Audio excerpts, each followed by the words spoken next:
News नशा में आप सभी का स्वागत है। आप देख रहे हैं कड़क खबर जोया के साथ। महाराष्ट्र यानी कि बीजेपी शासित ये वाहिद ऐसा राज्य होगा जहां पर जाति जनगणना करवाने की बात राज्य सरकार ने की है। महाराष्ट्र के दोनों उप मुख्यमंत्री एनसीपी के अजीत पवार और बीजेपी के देवेंद्र फडणवीस ने महाराष्ट्र में पूरे जोर शोर से ओबीसी की जाति सर्वे कराने को कहा है। ठीक सुना आपने। महाराष्ट्र के उप मुख्यमंत्री अजीत पवार ने बिहार के बेसिस पर, जिस तरह से बिहार में नीतीश सरकार ने करवाया था, उसी के आधार पर, उसी तरह से अब वो चाहते हैं कि महाराष्ट्र में जो है वो जाति जनगणना यानी जाति की गणना करवाई जाए। और वो इसलिए क्योंकि उनके बकौल अजीत पवार समुदायों की सटीक आबादी का इससे पता लगेगा और फिर इसी के अनुसार आनुपातिक लाभ भी दिया जा सकेगा। लेकिन उन्होंने साथ में ये भी कहा कि जो हाल कास्ट सर्वे जो बिहार में हुआ था, उसके बाद जो उसके असर देखने को मिले थे बीजेपी में, वैसा कुछ यहाँ ना हो महाराष्ट्र में। क्या इसका मतलब है, ये हम समझने की कोशिश करेंगे कड़क खबर में। आगे आपको एक बात और भी बताएं कि जो मराठा नेता हैं मनोज जरांगे पाटिल, उन्होंने चेतावनी दी है कि अगर या 25 अक्टूबर तक सरकार उनकी मराठा आरक्षण को लेकर बात नहीं मानती है तो वो क्रमिक भूख हड़ताल पर चले जाएंगे। यानी कि पूरी तरह से जो एकनाथ शिंदे सरकार है वो दबाव में दिख रही है। अब ऐसे में महाराष्ट्र की जो सियासत है उसमें मराठा आरक्षण क्या मुख्यमंत्री एकनाथ शिंदे के लिए मुसीबत का सबब बन रहा है? और क्या अब महाराष्ट्र में जो ओबीसी की जाति जनगणना, क्या कोई ये ट्विस्ट लेकर आने वाला है इस पूरे एपिसोड में? आइए जानने की कोशिश करते हैं। हमारे साथ मौजूद है वरिष्ठ पत्रकार जितेंद्र दीक्षित जी। जितेंद्र जी, आपको बहुत बहुत स्वागत है। धन्यवाद जया। जितेंद्र, सबसे पहले आपसे यही जानना चाहेंगे कि अगर अजीत पवार ने इस ओबीसी के अंदर जो जाति गणना की बात कही है तो उनका इरादा क्या है? क्योंकि इसके साथ देवेंद्र फडणवीस भी हैं और एकनाथ शिंदे भी साथ में खड़े हुए दिखाई दे रहे हैं। सो इरादा क्या है इनका? बिल्कुल, इरादा एकदम साफ है कि शिंदे सरकार यानी कि एकनाथ शिंदे मुख्यमंत्री और ये जो दोनों मुख्यमंत्री हैं देवेंद्र फडणवीस और अजीत पवार, ये टाइम बाय कर रहे हैं। टाइम इस चीज का बाय कर रहे हैं कि मराठा आरक्षण के लिए लड़ रहे जो नेता हैं, जिनका नाम आपने लिया मनोज जरंगे पाटिल, उन्होंने आज तक की डेडलाइन दी है, यानी कि 24 अक्टूबर तक की डेडलाइन दी है। और ये कहा था कि अगर 24 अक्टूबर तक महाराष्ट्र सरकार अधिसूचना नहीं निकालती है, गवर्नमेंट ऑर्डर नहीं निकालती है कि आरक्षण दिया जा रहा है, तो उसके बाद 25 तारीख से वे अनशन पर बैठ जाएंगे। दरअसल आज की तारीख इसलिए क्योंकि इससे पहले भी वो अनशन पर बैठे थे और महाराष्ट्र में एक बड़ा आंदोलन किया गया था और तब उनकी जब मान मनोवल की गई तो फिर उनसे 40 दिनों की मोहलत मांगी गई थी, जो कि पूरी हो रही है। और अब इसके बाद जरंगे पार्टी का कहना है कि मैं 1 घंटे का भी वक्त नहीं देने वाला हूं और फिर मैं आमरण उपोषण पर बैठ जाऊंगा। और जब तक कि आरक्षण नहीं मिलता है, जब तक कि जीआर की कॉपी लेकर मुख्यमंत्री उनके पास नहीं आते हैं, तब तक उनका उपोषण जारी रहेगा। अब देखिए, ये सरकार चाहती है कि वो फिर से उपोषण पर ना बैठे, क्योंकि इसके बाद जब भी पिछली बार भी जैसे वो उपोषण पर बैठे थे जालना में, तो उस वक्त हुआ ये था कि महाराष्ट्र के अलग अलग इलाकों में उनका आंदोलन फैलने लग गया था। और जब उनको उनका उपोषण रुकाने की कोशिश की सरकार ने, वहां पर जब पुलिस को भेजा तो वहां पर पुलिस के साथ में भिड़ंत हो गई, फिर वहां पर लाठीचार्ज हुआ, पथराव हुआ, 70-80 लोग उसमें घायल हो गए थे। और फिर उसका रिपरकशन महाराष्ट्र के अलग अलग इलाकों में भी देखने मिला था, कई दूसरी जगहों पर भी आंदोलन शुरू हो गया था। तो वैसी स्थिति इस बार ना हो, इसके लिए महाराष्ट्र सरकार 2-3 पैंतरे आजमा रही है। एक तो कि 2 दिनों पहले महाराष्ट्र सरकार ने तमाम मराठी अखबारों में विज्ञापन दे दिए कि हमने घोषणा की है कि मराठाओं को आरक्षण मिलेगा, तो हम अपना वादा निभाएंगे भी। और साथ में ये भी इस बात के भी विज्ञापन दिए कि हमने क्या कुछ किया है मराठाओं की शिक्षा के लिए, उनके रोजगार के लिए, और क्या क्या योजनाएं हम लाए हैं। तो इस तरह से अपील करने की कोशिश की गई मराठा कम्युनिटी को। तो ये पहला कदम था। दूसरा ये कि ये जो बयान आया है फडणवीस का, ये और कुछ नहीं है, बेसिकली ये टाइम बाय करने के लिए है। अब जो भी बातचीत अब मराठा नेताओं के साथ होगी, मनोज जरंगे पाटिल के साथ होगी, तो उसमें हो सकता है कि बातचीत में एक ये तर्क रखा जाए कि हम महाराष्ट्र में एक कास्ट सर्वे कराने जा रहे हैं, जिस तरह का बिहार में सर्वे हुआ है और उससे सही स्थिति का पता चलेगा कि कितने मराठा हैं, कितने कुणबी मराठा हैं, कितने 96 कुली मराठा हैं, दूसरे कास्ट के लोग कितने हैं, और फिर उस हिसाब से आरक्षण को रिस्ट्रक्चर किया जा सकता है। और हम आरक्षण इस तरह से देंगे कि जब अदालत में अगर कोई उसको चुनौती देता है तो फिर अदालत भी उसको मान्यता दे दे, क्योंकि इसके पहले का जो एग्जाम्पल्स रहे हैं, पहले का जो अनुभव रहा है वो ये रहा है कि 2018 में जब पिछली बार भी बड़े पैमाने पर महाराष्ट्र में जगह जगह मराठाओं के आरक्षण को लेकर आंदोलन हुआ था, कई जगहों पर हिंसा हुई थी। उसके बाद तब फडणवीस सरकार ने, महाराष्ट्र के मुख्यमंत्री तब देवेंद्र फडणवीस थे, फडणवीस सरकार ने तब आरक्षण की घोषणा कर दी थी, आरक्षण दे दिया था, लेकिन उसको चैलेंज किया गया कोर्ट में और कोर्ट ने उसको खारिज कर दिया, क्योंकि कोर्ट ने, जैसा कि आप जानते हैं, कि लिमिट तय कर रखी है कि इस लिमिट के ऊपर आरक्षण नहीं दिया जा सकता। और ऐसे में अब सरकार के सामने विकल्प यही है कि जो मौजूदा कोटे हैं, जितना आरक्षण अब तक सभी को मिलाकर दिया गया है, उन्हीं में से मराठाओं के लिए भी जगह बनाई जाए। अब ये जगह बनाई जा रही है ओबीसी से, ओबीसी कोटे में मराठाओं को आरक्षण देने की बात कही है सरकार ने, लेकिन अब ओबीसी वाले खड़े हो गए हैं, ओबीसी के नेता खड़े हो गए कि हम क्यों कटौती करें। हाँ, तो एक चक्रव्यूह में जो है महाराष्ट्र ऑब्जेक्शन है ना, ओबीसी जो सड़क पे आए हैं जितेंद्र, उनका ये कहना है कि जो मेरा हिस्सा है, मतलब जो ओबीसी का हिस्सा है, उसमें से वो किसी के साथ शेयर क्यों करें। अब ऐसे में आप इस टाइमिंग को कैसे देखते हैं कि एक तरफ जो डेडलाइन है वो खत्म हो रही है और दूसरी तरफ अजीत पवार एक नई पेशकश लेकर आ गए हैं जाति जनगणना की। देखिए, ये जाति जनगणना का बयान तो उन्होंने दे दिया है, अजीत पवार ने भी और देवेंद्र फडणवीस ने भी, लेकिन जो तेवर इस वक्त मराठा आंदोलनकारियों के हैं, उनको देखकर ऐसा नहीं लगता है कि ये फैसला उनका काम आ पाएगा। और दूसरी अहम बात यह है कि ये बात बीजेपी का जो अब तक का स्टैंड रहा है जाति जनगणना को लेकर, ये उससे सीधे तौर पर विपरीत है। देवेंद्र फडणवीस ने अपनी पार्टी के विपरीत स्टैंड लेकर ये बात कही है, तो ये एक अलग चर्चा का मुद्दा है कि किस तरह से पार्टी लाइन से देवेंद्र फडणवीस जो है डिविएट हो रहे हैं। लेकिन हो सकता है कि पार्टी में इस पर ऐतराज ना जताया जाए, क्योंकि महाराष्ट्र में इस वक्त स्थिति मराठा आरक्षण को लेकर बड़ी ही नाजुक हो चुकी है। और अगर फिर से एक बार जरंगे पाटिल अपना उपोषण शुरू कर देते हैं, अनशन शुरू कर देते हैं, तो फिर ऐसे में बड़ी मुश्किल हो जाएगी इस चक्रव्यूह से बाहर निकल पाना महाराष्ट्र सरकार के लिए जो है। तो क्या आपको लगता है कि अजीत पवार की जो पेशकश है जाति जनगणना करवाने की, ये किसी तरह से कोई फर्क डालेगी?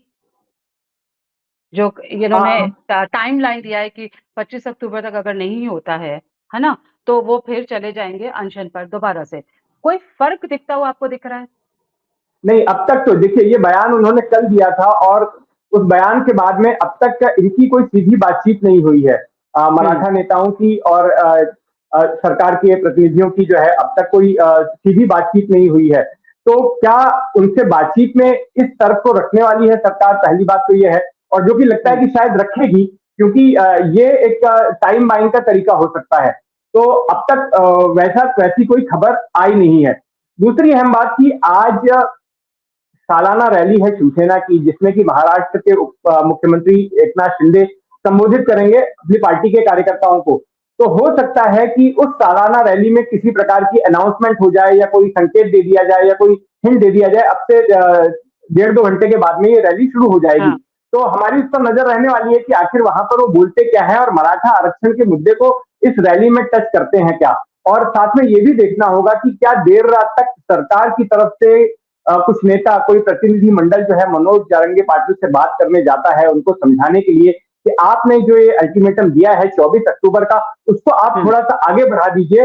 हम इस दौरान जो है कुछ प्रस्ताव लेकर आ रहे हैं, कोई मसौदा लेकर आ रहे हैं, या फिर ये बात जो आप जाति जनगणना की बोल रही हैं उसके हवाले से भी उनको समझाने की कोशिश की जा सकती है कि हम जाति जनगणना कराएंगे और उसमें समय लगेगा, इसलिए आप हमको समय दे दीजिए। तो ये जो है मेरा मानना है कि अगले 12-13 घंटे काफी अहम होने वाले हैं महाराष्ट्र सरकार के लिए, काफी नाजुक होने वाले हैं। आपको साथ में मैं बता दूं कि इस वक्त मराठा आरक्षण के अलावा इसी से जुड़े हुए 2 और मुद्दे हैं।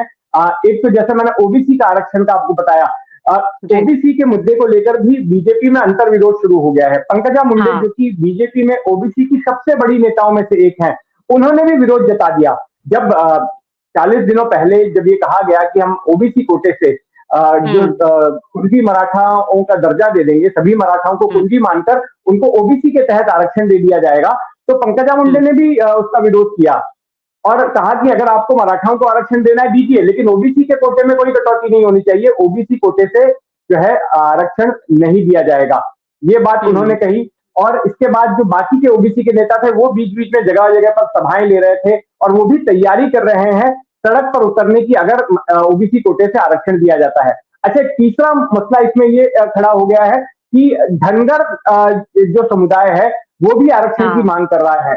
धनगर कम्युनिटी का मामला अभी कोर्ट में है और उनका कहना है कि अगर समझ लीजिए कि दिसंबर के आखिरी हफ्ते तक सरकार इस मामले में कोई फैसला नहीं लेती है तो वो भी सड़क पर उतरेंगे। और इसमें भी बीजेपी के ही अपने एक नेता है, जैसे पंकजा मुंडे ओबीसी की नेता है और उन्होंने इस आरक्षण का विरोध किया है ओबीसी के कोटे से, वैसे ही गोपी चंद पड़ालकर नाम के एक नेता है बीजेपी के ही, उन्होंने भी अपनी सरकार के खिलाफ ही अपने सरकार को ही एक तरह से घेरा है और ये कहा है कि अगर उनको आरक्षण नहीं दिया जाता है धनगर लोगों को तो फिर वो बता देंगे कि धनगर समुदाय क्या है और उनकी ओर से भी अल्टीमेटम दिया गया है। तो दो ऐसे नेता हैं जो कि अपनी पार्टी में ही बागी सुर दिखा रहे हैं आरक्षण के मुद्दे को लेकर, एक ओबीसी के मुद्दे को लेकर और दूसरे धनगर को लेकर, तो इससे भी डील करना पड़ेगा। अच्छा, एक और भी मुद्दा है मुस्लिम आरक्षण का।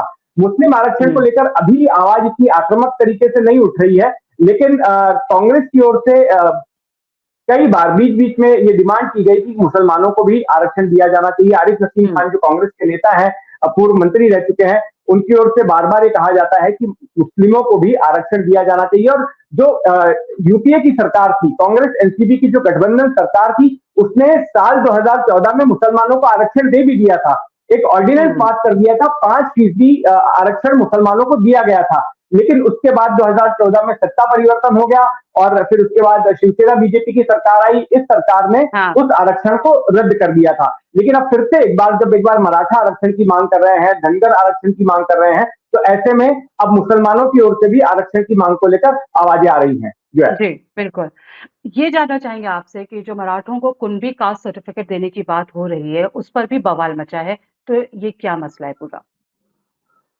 देखिए, कुणबी जो है वो ओबीसी में आते हैं और इसी को आधार बनाकर जो सरकार ने घोषणा की कि जो मराठाओं को आरक्षण दिया जाएगा तो उनको कुणबी होने का सर्टिफिकेट दे दिया जाएगा, क्योंकि मराठा कई तरह के होते हैं महाराष्ट्र में। एक कुणबी मराठा है, एक 96 कुली मराठा बोले जाते हैं, वो मराठा है। तो जो सरकार ने कहा कि जहां तक मराठा आरक्षण की बात है तो एक अम्ब्रेला के तौर पर जो है सभी मराठाओं को कुणबी मराठा के तहत सर्टिफिकेट देकर उनको आरक्षण दे दिया जाएगा। तो इसको लेकर दो नेता हैं, एक तो नारायण जाने हैं जो कि मराठा नेता है और साथ में शिवसेना शिंदे गुट के नेता है रामदास कदम।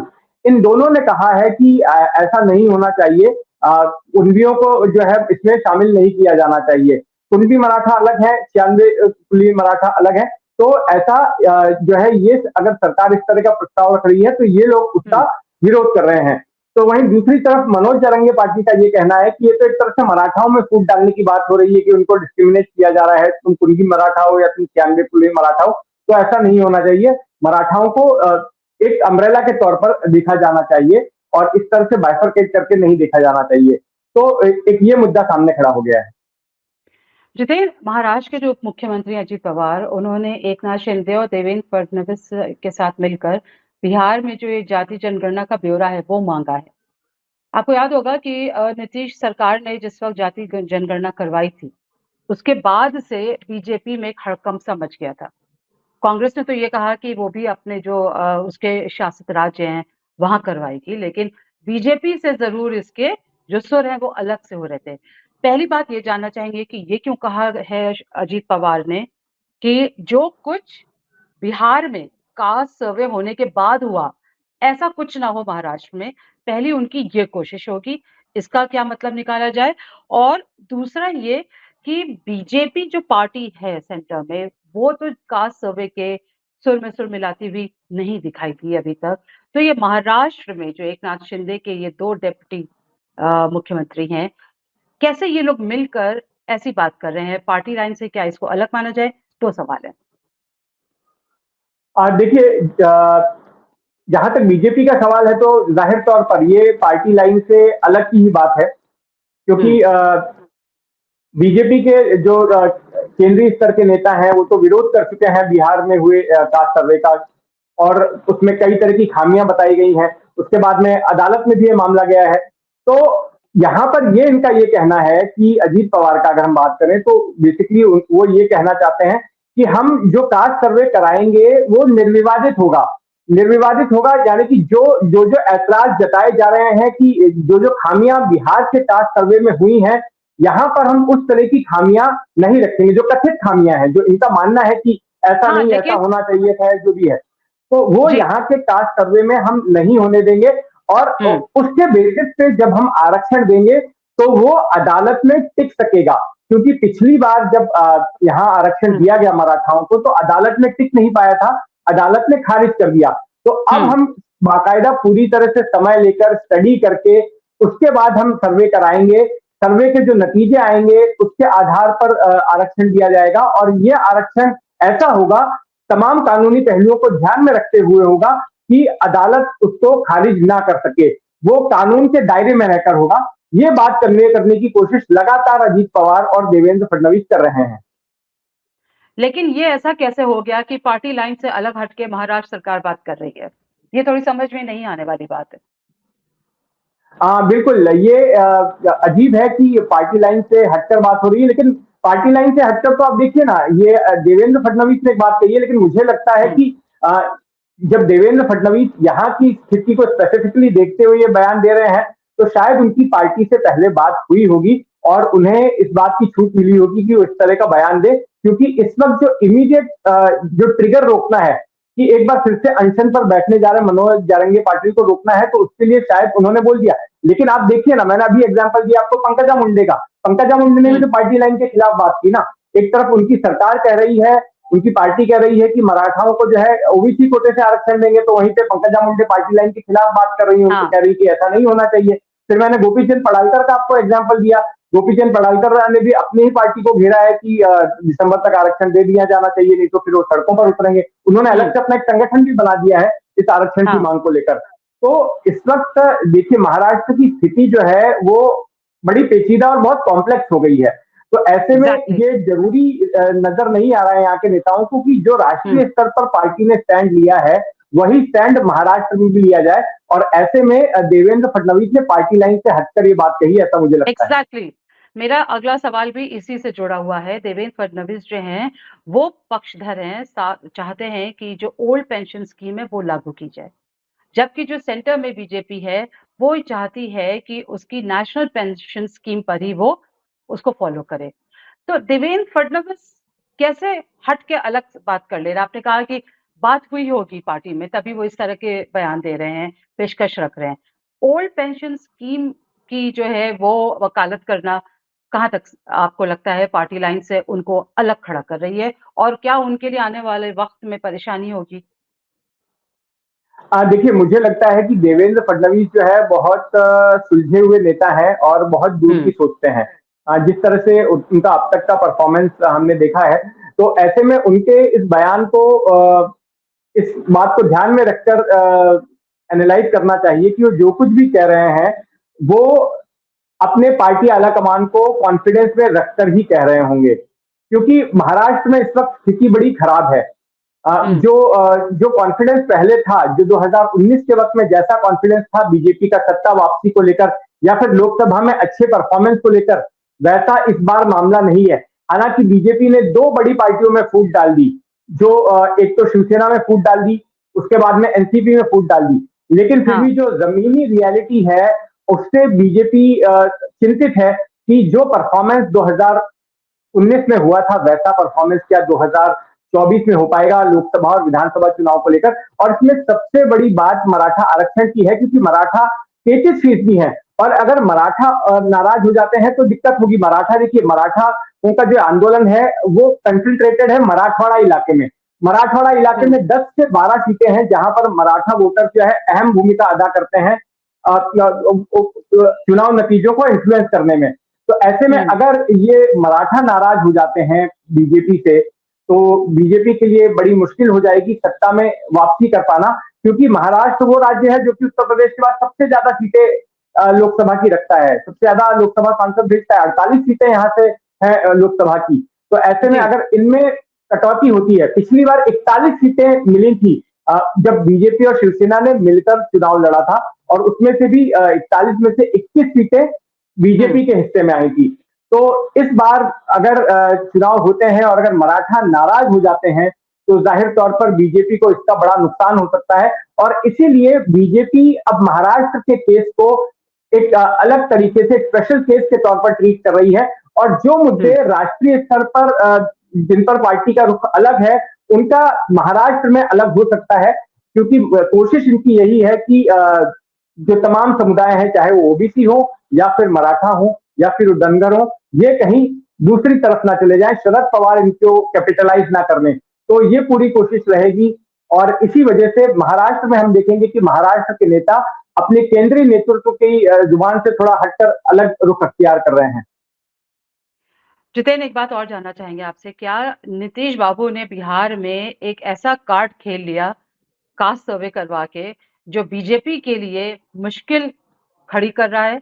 महाराष्ट्र में अगर अलग एक स्टैंड लिया जा रहा है, जातिगत जनगणना की बात हो रही है, ओबीसी को तवज्जो दी जा रही है, तो आपको नहीं लगता कि जो दूसरे राज्य हैं बीजेपी शासित, वहां भी आवाजें बुलंद होंगी?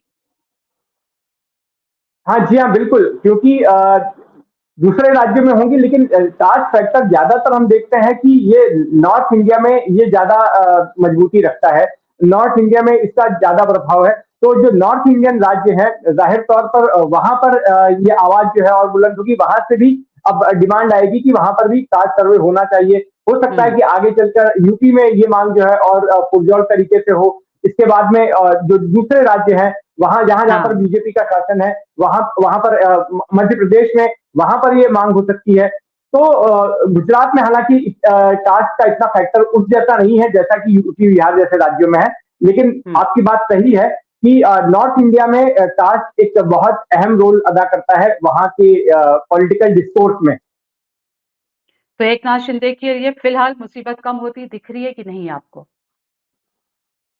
फिलहाल अगले, मैंने जैसा कहा कि 10 से 12 घंटे काफी अहम हैं, और इस दौरान हमें देखना होगा कि सरकार क्या करती है, सरकार किस तरह से रीच आउट करती है मराठा आंदोलनकारियों को, उनसे किस तरह की चर्चा होती है, उनके सामने क्या प्रस्ताव लेकर जाती है। तो ये देखना बहुत अहम होगा, और उस प्रस्ताव पर मनोज जारंगे पाटिल क्या कहते हैं, क्योंकि उनकी एक लाइन में उन्होंने अपनी बात स्पष्ट कह दी है कि अब मुझे सिर्फ और सिर्फ महाराष्ट्र सरकार का जीआर चाहिए कि मराठाओं को आरक्षण दे दिया गया है। अगर ये जीआर लेकर मंत्री नहीं आते हैं तो वो उनसे मुलाकात भी नहीं करेंगे। मैं आपको बता दूं कि हाल फिलहाल में पिछले 4-5 दिनों में दबाव काफी बढ़ा है। अजीत पवार जहां जहां जा रहे हैं उनको घेराव हो रहा है, यहाँ तक कि उनके अपने बारामती में उनको युवाओं ने घेर लिया और बोला कि आरक्षण कब दे रहे हो। वहां पर उनके लिए मुश्किल हो गई।